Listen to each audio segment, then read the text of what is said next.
Hello everyone. In the last lecture, lecture number 5, we have seen the concept of joint irreducible elements and atoms for Boolean algebra.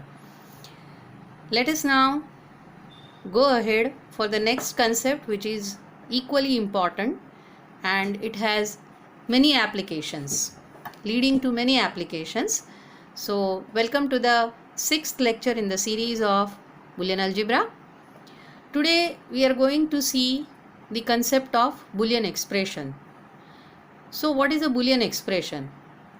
A Boolean expression in n variables x1, x2, x3, xn is any finite string of symbols formed in a specific manner. Now what is that specific manner? That is explained here in 1, 2 and 3. So starting with the first one, 0 and 1 are Boolean expressions. Now what are 0 and 1? 0 is the least element, 1 is the greatest element. So 0 and 1 of any Boolean algebra themselves are Boolean expressions. We are talking about n variables x1, x2, x3, xn. So these variables x1, x2, x3, x4 and so on up to xn individually, these are all Boolean expressions. That means x1 is a Boolean expression, x2 is an expression, x3 is an expression and so on. The third way in which a Boolean expression can be given is this one.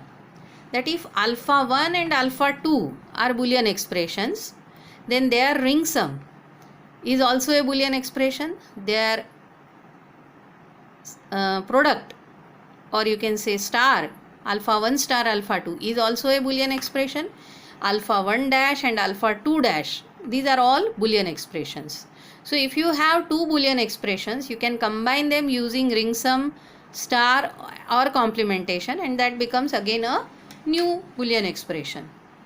Moving ahead to the notations, Boolean expressions of n variables or Boolean expression in n variables, they are denoted, the n variables are x1, x2, x3, xn.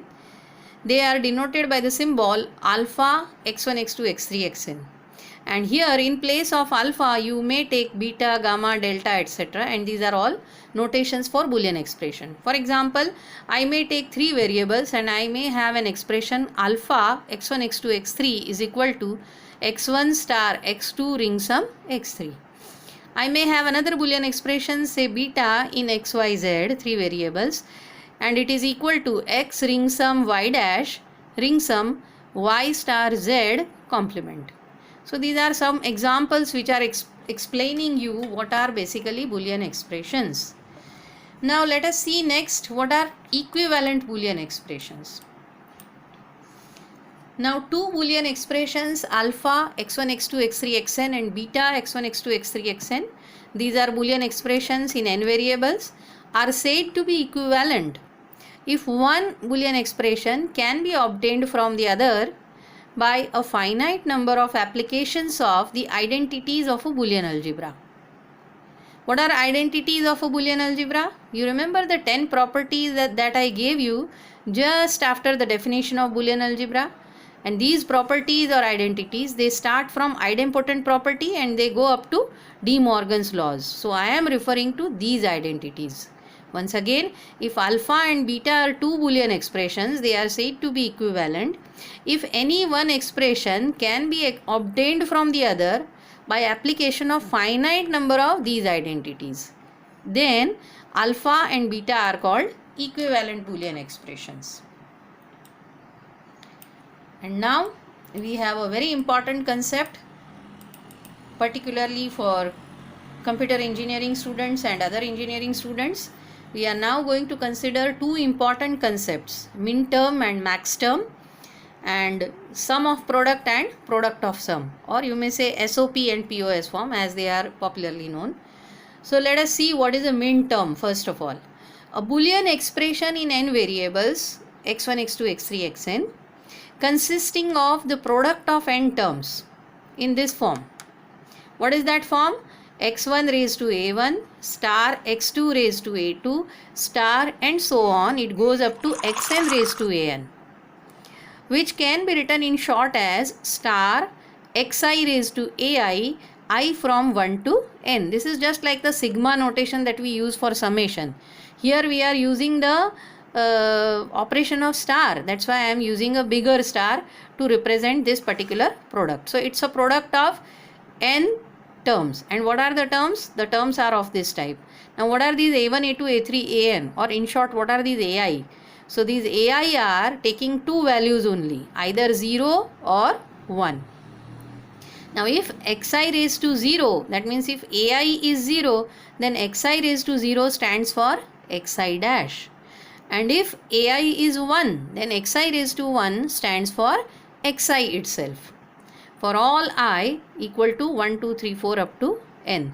So this kind of product is called a minterm or a complete product or a fundamental product in n variables. So basically what is minterm? Minterm is this type of product. Minterm in n variables, right? Let me explain you minterm using different values of n, starting from n equal to 1, then taking n equal to 2, and then taking n equal to 3. Let us understand the concept of minterm. Now I am keeping this visible, this one. Let us take n equal to 1. If I take n equal to 1, and if ai is 0, then I will have x1 dash. N equal to 1, so only one variable, right? So that is x1. And if ai is 0, then x1 raised to 0 stands for x1 dash. So therefore it is x1 dash. Now if ai is equal to 1, going ahead, ai is equal to 1 or a1 for that matter, because n is 1 only, so there is only one variable. So if a1 is 1, then it is x1 raised to 1, and you know that x1 raised to 1 stands for x1 itself. So when ai is 0, it is x1 dash. When ai is 1, it is x1. Now I have written here notation m0 and m1. I'll come back to that at a later stage. Let me first explain you the cases n equal to 2 and n equal to 3. Now what is there in case of n equal to 2? Now if you have n equal to 2, that means you are having two variables, x1 and x2. In that case, if a1 is 0, you are having x1 dash. If a2 is also 0, you are having x2 dash. So your product becomes x1 dash star x2 dash. Now if a1 remains 0, but a1, sorry, I repeat, a1 is 0 and a2 is 1. In that case, this will remain as it is, x1 dash, but this becomes x2 because x2 raised to 1 is x2. Now if a1 is 1 and a2 is 0, in that case this is x1 star x2 dash, right, as per this one. Okay, and if both are 1, a1 and a2 both are 1, then it is simply x1 star x2. Now I will consider n equal to 3 case. If n equal to 3, then we will have three variables, x1, x2, x3, and these are different minterms that are possible over here. Taking a1, a2, a3 all 0, we will have the product x1 dash star x2 dash star x3 dash. If a1 and a2 are 0 and a3 is 1, then this is the product as per the above definition. When ai is 1, it is xi only, and if ai is 0, it is the complement. So following that, these are the different possibilities. Taking 0, 1, 0 later on, these are values of a1, a2, a3 in the same order. This is a1 is 0, a2 and a3 are 1. a1 is 1, a2 and a3 are 0, and so on. And similarly, you will get for those values of ai, these are the products that are possible. Now coming to this notation part, right, I am using the word, or I am explaining you the concept of minterm. So I am using small m for the notation. Now this m0 and m1, these subscripts 0 and 1, they are actually the representation of decimal representation of this 0 and 1, right? So decimal representation of 0 is 0 and decimal representation of 1 is 1. So therefore the subscript in this case is m0 and m1. Now if I come to this one, 0 0, the decimal representation of 0 is 0. These are, then you take 0 1, then it is M1, then 1 0 it is M2, and 1 1 it is M3. If you don't want to go into these details, you simply remember in what order are we going to list out these minterms. If you consider 0 0 as a number, then 0 0 is a 0.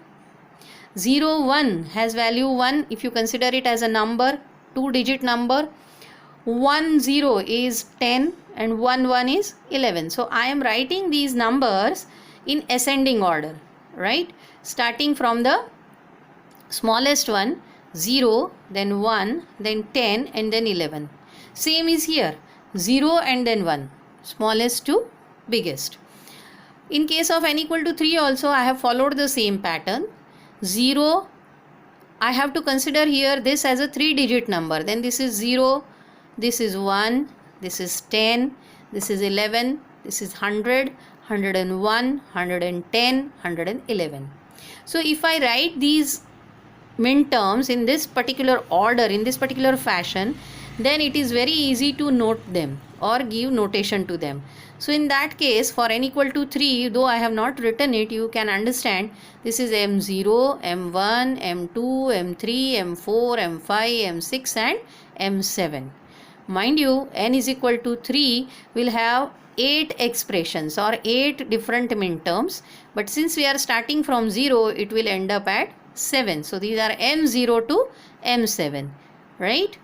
So this is about the minterms for n equal to 2, n equal to 3 and n equal to 1, n equal to 2 and n equal to 3. I hope I have made it very clear to you.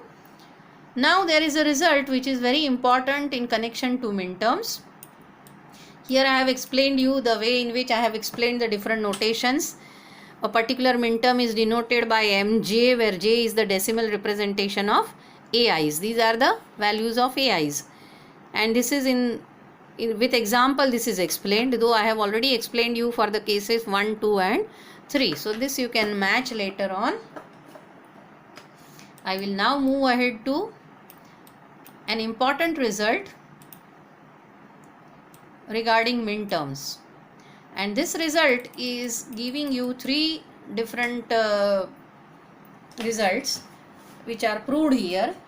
The first one is, these are the properties of minterms. Prove the following properties of minterms. The first one is, for n variables we will have 2 raised to n minterms. So if we are using n variables, total number of minterms possible are 2 raised to n. Second result states that product of 2 distinct minterms in n variables is always 0. So if you take 2 distinct minterms and consider the star between them, the result will be 0. We are going to prove this. And the third one states that sum of all the distinct minterms in n variables is 1. Now here I have stated in first result that there are totally 2 raised to n minterms if I am using n variables. So min I, this I is the subscript of min, right? And min I, the ring sum of all minterms over I is equal to 1. Now I takes the value starting from 0, then it will go up to 2 raised to n minus 1. Why? Because we are starting from 0. As you remember in the notations, every time it starts with M0, and therefore if there are total 2 raised to n minterms, it will end up at 2 raised to n minus 1, right? So let us prove these results one by one. Considering the first one, let us consider for all the 3 the n variables to be x1, x2, x3, xn. So we have to prove that total 2 raised to n minterms will be there if there are n variables. So how to prove it? In a particular minterm, each xi can be represented in either of the 2 ways. As per the definition, in each minterm you will have either xi dash or xi, but not both of them in the same minterm, right? So therefore for each of the variable there are 2 possibilities. So for x1 there are 2 possibilities, total number of minterms. x1 will be present in 2 different minterms, x2 in 2 different minterms, x3 in 2 different minterms, and so on up to xn in 2 minterms. And therefore 2 into 2 into 2, how many times? N times, and therefore there are total number of minterms is equal to 2 raised to n. You can take smaller values of n and verify this result if you are confused about the general proof. Taking n equal to 1, n equal to 2, you can see it in the previous examples also. I have explained it. In that case also you can count the number of minterms, right? We have considered all possible minterms, none is left. Moving to the second result proof.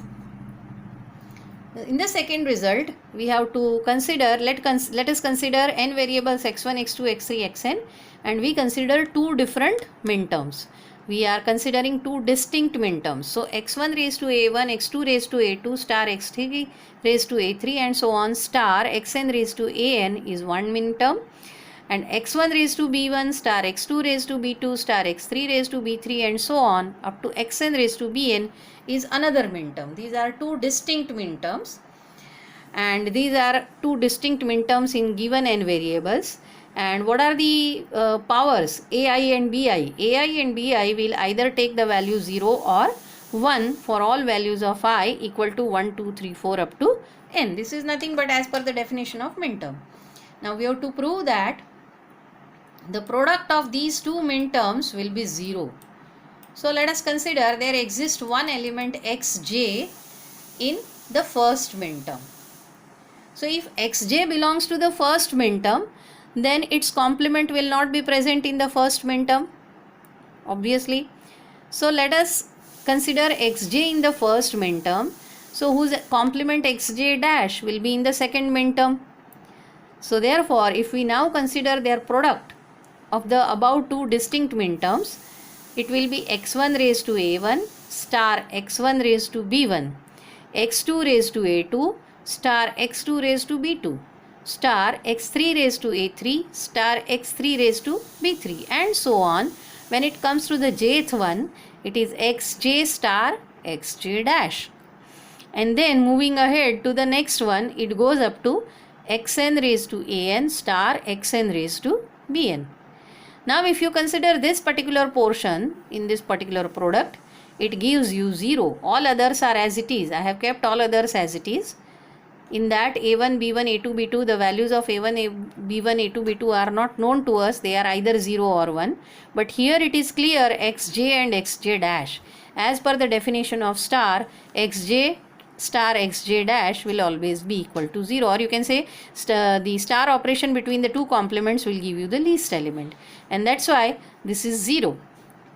Now this 0 will make everything 0 because you know a star 0 is equal to 0 for any a belonging to the Boolean algebra. So therefore the product of this with 0 and then 0 with product of this will all be 0, and therefore finally the result is 0. And now second one is proved. Now we will go for the third one. In the third one, what we are asked to prove is sum of all distinct minterms in n variables is equal to 1. So here min I, this I is a subscript. Min I is min 0, ring sum min 1, ring sum min 2, and so on up to the last one. Now if there are n variables, in the first one we have already proved that it will have 2 raised to n minterms, and since we are starting with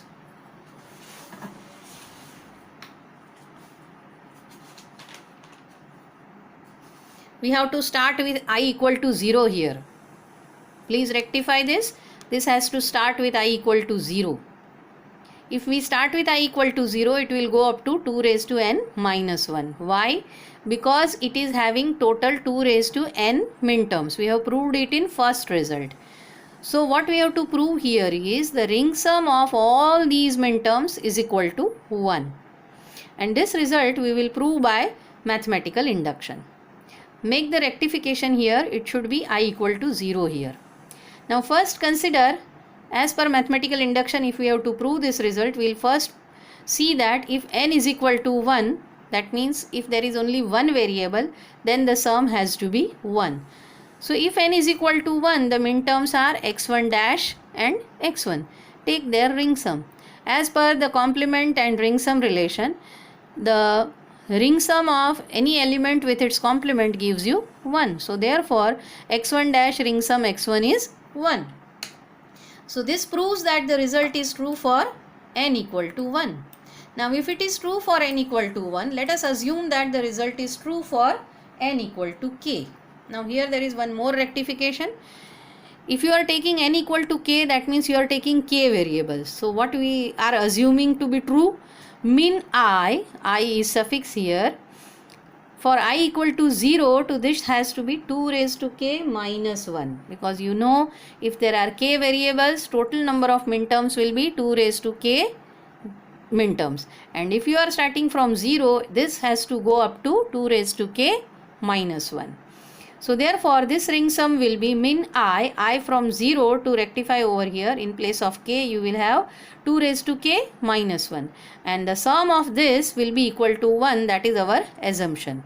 As per mathematical induction, we have proved the result to be true for n equal to 1.